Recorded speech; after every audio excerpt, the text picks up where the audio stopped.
俄罗斯远东地区勘察加半岛近海，在星期天上午发生了3次强震，触发了海啸警报。连环地震属于同一个震源，位于以东150公里外的海域。第一场地震达5级，没有触发海啸警报。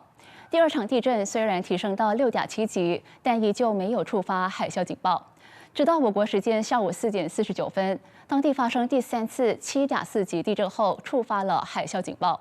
美国地质勘探局警告，地震可能会对俄罗斯海岸带来30厘米到1米高的海浪。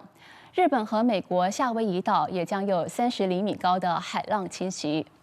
俄罗斯紧急情况部则是发文表示，地震预计会为白令海科曼多尔群岛带来60厘米高的海浪。